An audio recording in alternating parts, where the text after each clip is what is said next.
Hello, you guys. Hello, hello. Thank you so much for visiting the channel, embracing the experience. You guys, go ahead, like, share, and subscribe. So, I'm just here to talk about doubt. Doubt, right? Doubt coming from other people and doubt coming from yourself. Sometimes people, they project doubt onto you. You know, they say things like,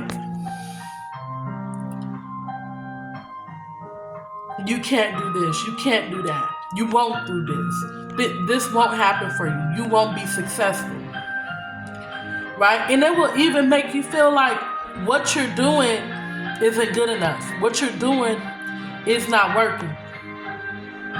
You know what I'm saying? And really all it is projection. These people want to speak things over your life, hoping that you never accomplish anything, hoping that things don't work out for you. And then, you know, and I always talk about this, when you start pondering and wondering like, am I doing something wrong? Am I not doing enough? You forget where God already brought you from. You begin to forget the trials and tribulations that God had already brought you through. You begin to forget the progress that you already made in God. So I encourage you today, if you are in a place where you feel like you're not doing enough, you're not making progress, you're not doing anything different, I want you to get a pen and piece of paper, and I want you to write down where you were 3 years ago compared to now.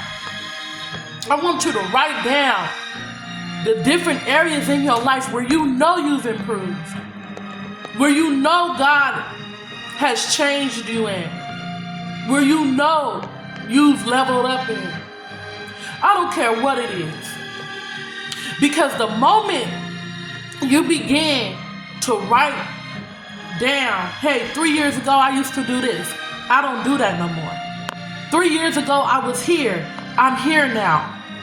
3 years ago I wasn't doing this, now I am. Even 4 or 5 years ago, write it down, jot it down, because what it's going to do is going to give you motivation and encouragement, and it's going to let you know, hey, I'm on the right track, I'm doing something right. Don't you ever let anyone tell you what you are and what you are not doing. These people not in your shoes. Matter of fact, they couldn't walk a mile in your shoes. They couldn't go through the things that you've been through. You know what I'm saying? They have no right to judge you. They have no right to look at your journey and judge it from the outside looking in. They have no right. Because nobody is walking this walk but you. Nobody is on this journey but you. And for a lot of us, we walking this thing alone.